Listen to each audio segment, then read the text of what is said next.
मैं हर रोज की तरह शाम को अपना हल्का सा गाउन पहनकर बिस्तर पर लेट जाती थी। दिन भर की थकान मेरे कंधों और पीठ पर जम सी जाती थी। और तभी मेरा नौकर धीरे धीरे कमरे में आता, हाथ में वही कांच की बोतल लिए जिसमें खुशबूदार तेल भरा होता। उसका चेहरा हमेशा गंभीर सा रहता, लेकिन आंखों में एक अजीब सा सुकून छिपा होता। वो आते ही चुपचाप मेरी पीठ के पास बैठ जाता और फिर बहुत नरमी से अपने हाथों से तेल मलना शुरू करता। उसके हाथों की गर्मी और तेल की चिकनाई जब मेरी थकी हुई नसों तक पहुंचती, तो मेरे अंदर की बेचैनी जैसे घुलने लगती। मैं आंखें बंद कर लेती और सोच में डूब जाती कि जिंदगी कितनी बदल गई है। कभी मैं अपने सपनों की दुनिया में जीती थी और अब इस बड़े घर की दीवारों के बीच खामोशी का बोझ महसूस करती हूँ। लेकिन जब उसके हाथ मेरी गर्दन से कंधों तक उतरते, तो लगता जैसे सारी उदासी धीरे धीरे पिघल रही है। मैं उस एहसास में डूबकर हर रोज गहरी नींद में खो जाती थी। पर उस रात कुछ अलग था। शायद उसकी उंगलियों का दबाव थोड़ा और गहरा था। शायद तेल की महक थोड़ी और मीठी थी, या शायद मेरे दिल ने ही पहली बार यही मान लिया था कि यह छुअन अब सिर्फ मसाज नहीं, बल्कि कुछ और है। मेरे होठों पर अनजाने में हल्की सी मुस्कान आई, और मैं बिना कुछ कहे उसी पल को महसूस करती रही। यह शुरुआत थी उस अनकहे रिश्ते की जो शब्दों से कहीं ज्यादा एहसास में जिया जाने वाला था। उस रात के बाद मेरे अंदर जैसे कोई नई बेचैनी घर कर गई थी। हर रोज की तरह मैं बिस्तर पर लेटती, तो गहरी नींद आने से पहले ही उसकी उंगलियों की छुअन का इंतजार करने लगती। गाउन के ढीलेपन में छुपी मेरी थकान मानो उसी के हाथों से दूर होती थी। जब वो कमरे का दरवाजा खटखटाए बिना धीरे से खोल कर आता, तो मेरे दिल की धड़कन अनजाने ही तेज हो जाती। मैं आंखें मूंद लेती, पर मेरी सांसों की लय बता देती कि मैं जाग रही हूँ। उस दिन उसके हाथों ने जब मेरी पीठ पर दबाव बनाया, तो लगा जैसे हर रग में कोई अनकही गर्मी दौड़ रही हो। वो कभी रुकता नहीं था। उसकी हथेलियां मेरी कमर तक उतरती और फिर वापस कंधों तक लौट आती। उस लयबद्ध स्पर्श में एक अजीब जादू था। मेरी आत्मा जैसे धीरे धीरे किसी अनकहे बंधन में बंध रही थी, और मैं चुपचाप उस स्पर्श को अपनी नींद की सीढ़ी मानकर गहराई में डूब जाती थी। लेकिन अब नींद और जागने की सरहद धुंधली होने लगी थी। मैं आधी जागी, आधी सोई, उसकी हथेलियों को महसूस करती रही। कभी लगता उसने अपनी उंगलियां जरा और नीचे खिसका दी हैं, कभी लगता उसने मेरी सांसों की गर्मी को पढ़ लिया है, और मैं अपने भीतर उठती लहरों को काबू करने की कोशिश करती रही। पर हर रात उसका आना मेरे लिए किसी गुप्त इंतजार जैसा बन गया था, जैसे दिन भर की तन्हाई का इलाज उसी के हाथों में छिपा हो, जैसे मेरी खामोश रातों का सारा सुकून उसकी छुअन से ही मिलता हो। और मैं यह सोचते सोचते अपने गाउन को और ढीला कर लेती, ताकि उसका स्पर्श और गहरा उतर सके। शायद अनजाने ही मैं उसे अपने करीब बुला रही थी। शायद मेरे भीतर की औरत अब जागने लगी थी, और वो यह सब चुपचाप समझ भी रहा था, क्योंकि उसकी उंगलियों का खेल अब और लंबा और गहरा होने लगा था। और मैं पूरी तरह उसी अनकही कहानी में खोने लगी थी, जहां शब्दों की जरूरत नहीं थी। सिर्फ एहसास काफी था। उस रात का असर इतना गहरा था कि अगली शाम से पहले ही मैं बेचैन होने लगी थी, जैसे कमरे की दीवारें भी मेरे दिल की धड़कनों को सुन रही हों। मैं आईने में खुद को देखती, तो गाउन के ढीलेपन में छुपी अपनी धड़कती चाहत को महसूस करती, और सोचती कि आज उसके हाथ कहाँ तक जाएंगे। जब वो कमरे में आया, तो उसकी आंखों में भी वही अनकहा सुकून और हल्की सी बेचैनी साफ झलक रही थी। उसने बिना कुछ कहे अपनी बोतल खोली और हथेलियों में तेल लेकर मेरी पीठ पर फिसलाया। वो ठंडा सा स्पर्श धीरे धीरे गर्म होता चला गया, और मैं अपने होंठ भींचकर उस लहर को रोकने लगी जो मेरे अंदर उठ रही थी। उसकी उंगलियां मेरी गर्दन से नीचे की ओर खिसकती, और मैं अनजाने ही करवट बदल लेती, जैसे खुद को उसके लिए और खुला कर रही हूँ। अब उसकी हथेलियां सिर्फ मसाज नहीं कर रही थीं, वो मानो मेरी नींद को चुरा रही थीं। मेरी सांसें इतनी गहरी हो गईं कि मैंने अपनी आंखें बंद कर लीं, पर नींद आने की बजाय मेरे शरीर की हर नस जैसे जग गई। उस रात मैंने पहली बार उसकी हथेलियों पर अपनी उंगलियां रखीं, जैसे उसे रोकना चाहती हूँ, और फिर उसी पल जैसे खुद उसे रुकने से मना भी कर रही हूँ। वो झिझका नहीं, उसकी छुअन अब और भी नर्म और साहसी हो गई, और मेरी हथेलियां बेबस होकर चादर पकड़ने लगीं। कमरे में सिर्फ हमारी सांसों की आहट गूंज रही थी। मैं अब आधी नींद में नहीं थी। मैं पूरी तरह जाग रही थी और हर एहसास को गहराई से महसूस कर रही थी। मेरे गाउन का ढीलापन अब कोई राजा नहीं छुपा रहा था, और मैं खुद को रोकने की जगह और खोल रही थी। शायद इसीलिए उस रात जब उसकी हथेलियां मेरी पीठ से नीचे फिसल गईं, तो मैंने पहली बार कोई विरोध नहीं किया, बल्कि अपने आप को उसके हवाले कर दिया। और यही पल हमारी कहानी का असली मोड़ था, क्योंकि अब ये सिर्फ मसाज नहीं रहा, ये हमारी चाहत की शुरुआत थी। एक अनकही दास्तान जिसकी गवाही सिर्फ रात और ये दीवारें दे सकती थीं। और मैं उसी लम्हे में खोकर सोचने लगी थी कि शायद अब मेरी तन्हाई कभी तन्हा नहीं रहेगी। उसके स्पर्श की लहरें मेरे तन मन में इतनी गहराई तक उतर चुकी थीं कि अब मैं खुद भी समझ नहीं पा रही थी कि मैं उससे दूरी बनाए रखना चाहती हूँ या और करीब आना चाहती हूँ। अगले दिन जब वो कमरे में आया, तो मैंने पहली बार खुद ही गाउन को ढीला किया और लेट गई। ये इशारा साफ था कि अब मैं भी उसकी चाहत को स्वीकार कर चुकी हूँ। उसकी आंखों में हल्की सी हैरानी थी, लेकिन उस हैरानी के पीछे एक ऐसी चमक थी जो मुझे और बेचैन कर रही थी। उसने धीरे-धीरे हथेलियों को मेरे कंधों पर रखा और अपनी उंगलियों से हल्की मालिश शुरू की, मगर इस बार उसके स्पर्श में वो हिचक नहीं थी। ये सीधे मेरे दिल की धड़कनों से ताल मिला रहा था। मैं अपनी सांसों की गर्मी महसूस कर रही थी, और उसका झुकता चेहरा मेरे कानों के पास आकर ठहर गया। उसकी सांसें मेरी गर्दन को छूने लगीं, और मैं अनजाने में हल्का सा सिहर उठी। फिर उसकी उंगलियां मेरी पीठ से होते हुए कमर तक आ पहुंची, और मैंने खुद को पूरी तरह उसके हवाले कर दिया। चादर मेरे हाथों से छूट चुकी थी। मेरा शरीर अब सिर्फ उसके स्पर्श की लकीरों से ढक रहा था, वो लकीरें जो हर पल और गहरी हो रही थीं। मैं करवट बदलकर उसकी आंखों में देखने लगी, और पहली बार हमारी नजरें सीधे टकराईं। वो पलटा इतना भारी और नशीला था कि मैंने खुद ही अपनी हथेली उसकी हथेली पर रख दी, मानो कह रही हूं कि अब और कोई रोक टोक नहीं। वो और करीब आया, और उसके होंठ मेरे गालों को छूते हुए धीरे धीरे नीचे उतरने लगे। मेरी सांसें तेज हो रही थीं, और मैं अपने आप को रोक नहीं पा रही थी। उस रात हमारा कमरा सिर्फ तेल की खुशबू और हमारी धड़कनों की आवाज से भरा हुआ था। बाहर की दुनिया थम चुकी थी। समय जैसे ठहर गया था, और हम दोनों एक दूसरे में खोए हुए थे। उस रात मैंने पहली बार महसूस किया कि चाहत का स्वाद कितना गहरा और कितना मीठा हो सकता है। मेरे गाउन की डोरियां अब सिर्फ यादों का हिस्सा थीं, क्योंकि मैंने उसे पूरी तरह अपने करीब आने दिया था। और उस पल मुझे यकीन हो गया कि अब हमारी कहानी का हर अगला अध्याय और भी गहरा और भी रंगीन होगा, क्योंकि अब ये रिश्ता सिर्फ मसाज या स्पर्श का नहीं रहा। ये एक ऐसी आग थी जो धीरे धीरे दोनों को अपने शिकंजे में कस रही थी, और मैं उसी आग में जलकर हर रात और भी जिंदा महसूस करने लगी थी। उस रात के बाद मेरे और उसके बीच की दूरी हमेशा के लिए मिट गई थी।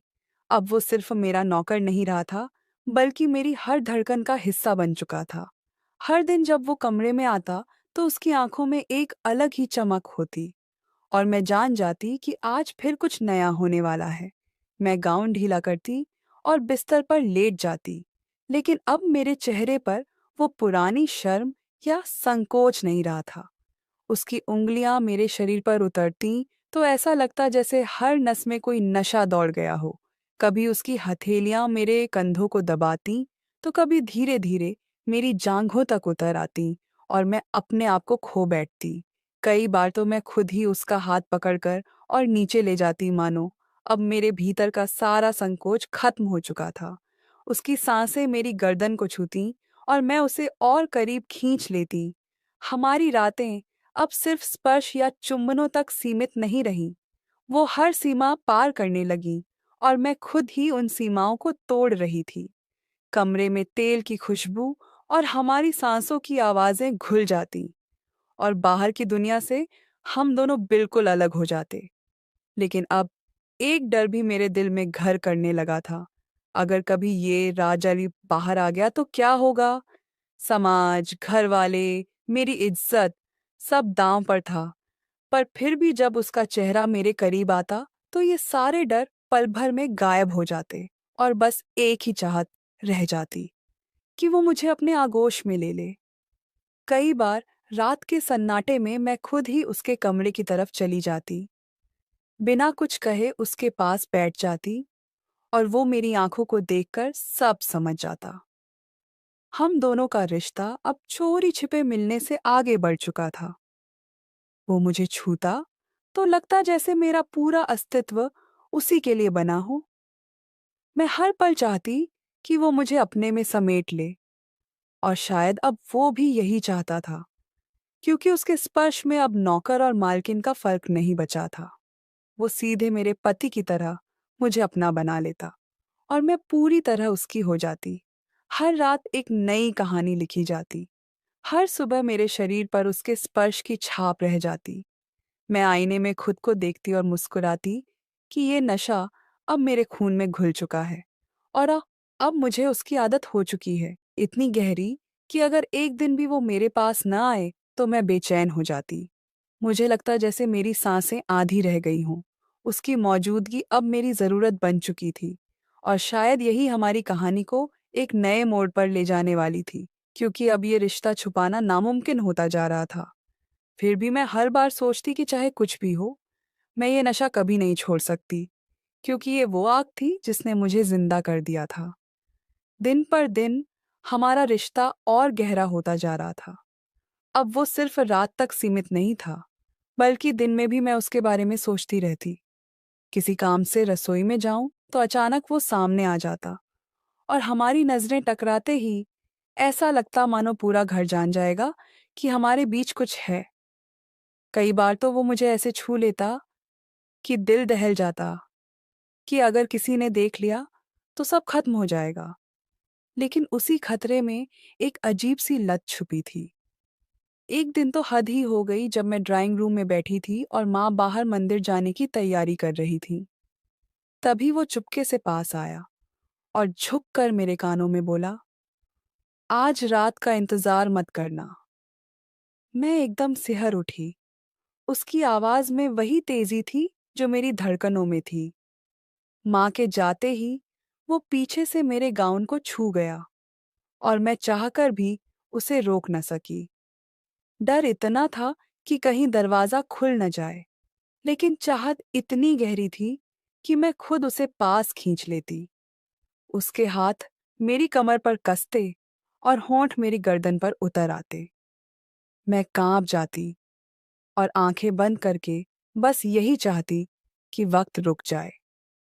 पर साथ ही ये भी डर था कि कहीं कोई अंदर आकर हमें देख न ले, और शायद यही डर हमारी रातों को और भी तीखा बना देता था, क्योंकि हम दोनों जानते थे कि अब ये सिर्फ चाहत नहीं रही, बल्कि एक खतरनाक जुनून बन चुका है। कई बार तो मैं खुद सोचकर डर जाती कि कहीं मैं सब कुछ खोकर उसके आगोश में न समा जाऊं। पर जब उसका स्पर्श मुझे छूता तो लगता कि अगर इस आग में जल भी गई तो कोई परवाह नहीं, क्योंकि इस नशे में डूबना ही मेरी जिंदगी का सच बन चुका है। उस दिन उसने मुझे पहली बार घर से बाहर बुलाया। उसने कहा, मैडम, घर की दीवारों में अब दम घुटता है, एक बार बाहर खुलकर मिलते हैं। दिल तेजी से धड़कने लगा, क्योंकि बाहर जाना मतलब और भी बड़ा खतरा था। लेकिन उस खतरे में ही तो सच्चा रोमांच छुपा था। मैंने झिझकते हुए हामी भर दी और बहाने से माँ से कहा कि मुझे बाजार से कुछ सामान लेना है। मैं साधारण सलवार कुर्ते में थी ताकि किसी को शक न हो, लेकिन उसके सामने पहुंचते ही उसकी नज़रें बता रही थीं कि वो मुझे पहले कभी ऐसे देख ही नहीं पाया था। उसने मुझे एक पुराने गेस्ट हाउस के कमरे में ले जाया, जहां अंधेरे पर्दे लगे थे और खिड़की से आती हल्की रोशनी हमें और भी नज़दीक कर रही थी। कमरे में दाखिल होते ही उसने दरवाज़ा बंद किया और मेरी कलाई पकड़कर मुझे अपनी ओर खींच लिया। मेरी सांसें तेज हो गईं। बाहर की दुनिया का डर और भीतर की आग दोनों मिलकर एक ऐसा नशा बना रहे थे जिसमें खो जाना ही हमें अच्छा लग रहा था। उसका हाथ धीरे धीरे मेरी पीठ पर फिसलने लगा और मैं उसके सीने से लगी कांपते हुए फुसफुसाई, अगर किसी ने देख लिया तो? उसने होंठों से मेरे सवाल को चुप करा दिया और उस पल मुझे लगा कि इस दुनिया में कोई हमें रोक ही नहीं सकता। वहां दीवारें गवाह थीं, पर्दे हमारे राजदार थे और हमारे शरीर उस आग के कैदी बन चुके थे जिससे अब बाहर निकलना नामुमकिन था। उस दिन मैंने महसूस किया कि अब हमारा रिश्ता सिर्फ मसाज तक नहीं रहा, बल्कि एक ऐसे खतरनाक इकरार में बदल चुका है जो हर हद पार कर जाएगा और शायद अब हम चाह कर भी रुक नहीं सकते थे। उसके बाद हमारे मिलने का सिलसिला बढ़ता गया, कभी सुनसान कमरे में, कभी बाहर किसी बहाने से, और हर बार जब हम एक दूसरे के करीब आते तो लगता जैसे पूरी दुनिया थम गई है। लेकिन धीरे धीरे इस चुप्पी में खामोशी की जगह हल्की हल्की सरसराहटें आने लगीं, जैसे कोई हमें देख रहा हो। माँ ने एक दिन अचानक मुझसे पूछा कि मैं इतनी देर तक कमरे में क्यों रहती हूँ, और मैंने झट से बहाना बना दिया कि तबीयत ठीक नहीं रहती। लेकिन उनकी निगाहें सवालों से भरी थीं। इधर नौकर भी अब जरा बेपरवाह होने लगा था। वो पहले जैसे डर डर कर हाथ नहीं लगाता, बल्कि एक आत्मविश्वास के साथ मुझे छूता और मेरी आंखों में गहराई से देखता। कभी कभी उसके होंठ मेरे गले से इतने पास आ जाते कि मैं खुद को रोक नहीं पाती। लेकिन एक दिन ये बेफिक्री हमारे लिए भारी पड़ गई। माँ ने अचानक दरवाजा खटखटाया और उस समय उसके हाथ मेरी कमर पर थे। मैं घबराकर अलग हो गई और वो तेल की शीशी संभालने का नाटक करने लगा। माँ ने दरवाजे से ही झांका और पूछा, सब ठीक है? मेरी धड़कनें इतनी तेज थीं कि लगा अभी बाहर आ जाएंगी। उस पल एहसास हुआ कि अगर जरा सी चूक हुई तो ये आग सबको जला सकती है। फिर भी उस डर में ही एक अजीब सा नशा था, जैसे खतरे से खेलना हमें और भी करीब ला रहा था। और उसी दिन मैंने महसूस किया कि अब ये रिश्ता सिर्फ गुप्त मुलाकातों तक नहीं रुकेगा, बल्कि या तो हमें बर्बाद कर देगा या फिर हमें किसी नई दुनिया में ले जाएगा। दिन गुजरते गए और हमारा रिश्ता गहराता चला गया, लेकिन जितना हम इस नशे में डूबते जा रहे थे, उतना ही हमारे आसपास की दुनिया चौकन्नी होने लगी। पड़ोस की औरतें अक्सर माँ से कहती कि आपकी बेटी तो बहुत बदल गई है, पहले ज्यादा मिलनसार थी, अब बस कमरे में रहती है। माँ इन बातों को हंसी में टाल देती, लेकिन उनकी आंखों में हल्की सी चिंता जरूर दिखाई देने लगी थी। इधर नौकरानी ने भी एक दो बार तंज कसा कि भैया तो बहुत समय निकाल लेते हैं मालिश करने का, बाकी कामों के लिए तो फुर्सत ही नहीं मिलती। उसके शब्दों में छिपी शक की झलक मेरे दिल को हिला देती, लेकिन फिर भी मैं अपने नौकर के सामने कमजोर पड़ जाती। जब उसका स्पर्श मेरे बदन से गुजरता तो दुनिया की सारी आवाजें खो जाती। फिर भी धीरे धीरे ये राज छुपाना कठिन होने लगा। एक बार तो ऐसा हुआ कि आंगन से गुजरते हुए दूसरे नौकर ने खिड़की से हमें साथ देखा। हालांकि उसने कुछ नहीं कहा, लेकिन उसकी निगाहें बदल गईं, जैसे वो सब समझ गया हो। उस दिन मैं कई घंटों तक कांपती रही कि कहीं वो माँ को न बता दे, मगर नौकर ने मुझे दिलासा दिया कि कोई हिम्मत नहीं करेगा कुछ कहने की, सबको अपना काम प्यारा है। पर मैं जानती थी कि दुनिया जुबान बंद रखे तो भी आंखें बहुत कुछ बोल जाती हैं, और अब वो आंखें मेरे चारों तरफ थीं। मोहल्ले में हल्की हल्की फुसफुसाहटें शुरू हो गईं। कोई कहता मैं बहुत बिगड़ गई हूँ, कोई कहता नौकर पर जरूरत से ज्यादा भरोसा करती हूँ। माँ को ये बातें सुनकर बेचैनी बढ़ने लगी और उन्होंने मुझसे सख्ती भी शुरू कर दी। मगर ये रोक टोक हमारे रिश्ते को रोक नहीं सकी, बल्कि हमें और भी तड़पाने लगी। हम पहले से भी ज्यादा बेकरार होकर एक दूसरे को चाहते थे, हर स्पर्श, हर चुंबन में एक डर और एक जुनून मिला हुआ था। जैसे हर बार हम सोचते कि ये शायद आखिरी बार हो, लेकिन फिर भी रोक नहीं पाते। और धीरे-धीरे ये खेल अब सिर्फ हमारे बीच नहीं रह गया था, बल्कि हवाओं में, गलियों में और निगाहों में फैल चुका था, जैसे कोई तूफान आने वाला हो। उस दिन शाम को जब सूरज ढल रहा था और घर में हल्की-हल्की रोशनी उतर रही थी, माँ ने अचानक मुझे कमरे से बाहर बुलाया और कहा कि उन्हें मुझसे कुछ ज़रूरी बात करनी है। उनके चेहरे पर ऐसी गंभीरता थी, जो मैंने पहले कभी नहीं देखी थी। दिल की धड़कन तेज हो गई और मुझे तुरंत समझ आ गया कि अब वो पल आ चुका है, जिससे मैं महीनों से डरती रही हूँ। माँ ने सीधे मेरी आंखों में देखा और बोली, लोग बहुत बातें कर रहे हैं, तेरे बारे में, तेरे और इस नौकर के बारे में। क्या ये सब सच है? उनकी आवाज़ कांप रही थी, पर उनमें एक अजीब सी दृढ़ता थी। मेरे होंठों से कोई जवाब नहीं निकला। मैं बस खामोश खड़ी रही और यही खामोशी मेरे गुनाह को बयान कर रही थी। माँ का चेहरा पल भर में बदल गया। उन्होंने मुझे जोर से पकड़कर हिला डाला। इतना बड़ा धोखा दिया तूने मुझे? तूने मेरी इज्जत को मिट्टी में मिला दिया, अपनी जिंदगी बर्बाद कर ली, और ये नौकर, ये कैसे तेरी जिंदगी में आ गया? माँ के शब्द जैसे तीर बनकर मेरे दिल में चुभ रहे थे, लेकिन मेरी आंखों से आंसू रुक नहीं रहे थे। मैं टूट चुकी थी और मेरे भीतर की सारी दबी भावनाएं अचानक फूट पड़ी। मैंने रोते हुए माँ के पैरों में गिरकर कहा, माँ, मैं जानती हूँ मैंने गलत किया है, पर यह रिश्ता सिर्फ जिस्म का नहीं है। मैं उससे प्यार करने लगी हूँ। उसका स्पर्श, उसका साथ, उसकी मौजूदगी, सब मुझे अपनी ओर खींचते हैं। मैं चाहकर भी दूर नहीं रह पाती। मेरे ये शब्द सुनकर माँ और भी ज्यादा तिलमिला गई। उन्होंने तुरंत नौकर को बुलाया और उसके सामने सब कुछ उगलवा लिया। वो पहले तो झिझका, लेकिन माँ की सख्त निगाहों के सामने उसने भी कबूल कर लिया कि हाँ, ये रिश्ता सिर्फ काम-काज तक सीमित नहीं रहा। हम दोनों एक दूसरे के लिए बहुत आगे बढ़ चुके हैं। माँ का चेहरा लाल हो गया। गुस्से और शर्म से उनकी आंखें जल रही थी। उन्होंने वही फैसला सुना दिया। आज से ये नौकर इस घर में नहीं रहेगा, और तू तू अब इस घर में मेरी बेटी नहीं रही, अगर तूने ये रिश्ता नहीं छोड़ा तो। ये शब्द सुनकर मेरी आत्मा कांप गई। एक तरफ माँ का प्यार और इज्जत थी, और दूसरी तरफ वो आदमी था जिसके लिए मैं पागल हो चुकी थी। मेरा दिल दोनों के बीच फंस गया। कमरे में सन्नाटा छा गया। बाहर आंगन में खड़े दूसरे नौकर नौकरानियां सब कान लगाए हुए थे, और मुझे महसूस हो रहा था कि अब मेरी जिंदगी का सबसे बड़ा मोड़ आ चुका है। अब मुझे या तो माँ को चुनना होगा, या अपने उस गुनाहनुमा प्यार को। उस रात के बाद घर का माहौल बिल्कुल बदल गया।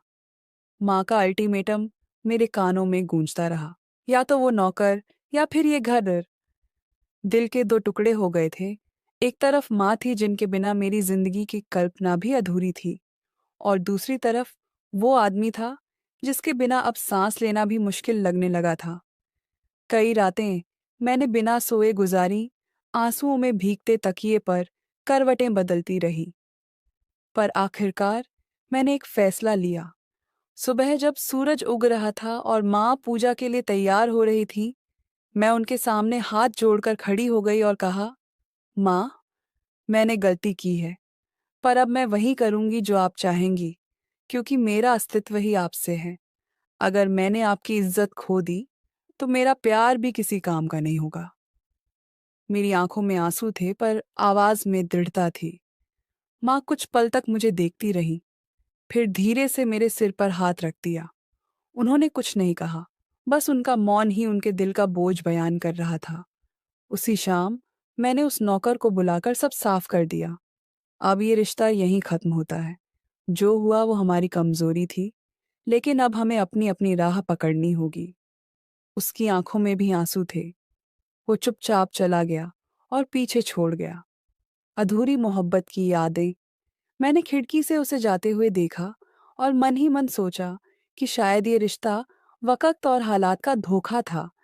सच्चाई ये थी कि मोहब्बत के नाम पर मैंने अपने घर, अपनी माँ और अपनी इज्जत को दांव पर लगा दिया था, और अब मुझे अपने गुनाह की सज़ा खुद ही झेलनी थी। सालों बाद भी जब कभी शाम की धूप कमरे में उतरती है और हल्की-हल्की हवा पर्दे हिलाती है, तो मुझे उसकी याद आ जाती है। उसका स्पर्श, उसका साया, सब कुछ जैसे फिर से जीवित हो उठता है। लेकिन अब मैं जान चुकी हूँ कि हर चाहत पूरी नहीं होती। कुछ रिश्ते अधूरे रहकर ही मुकम्मल हो जाते हैं, और यही मेरी कहानी की सच्चाई है। एक अधूरी चाहत जो मुझे हमेशा याद दिलाती रहेगी कि प्यार अगर हदें पार कर दे तो सिर्फ दर्द और पछतावा छोड़ जाता है।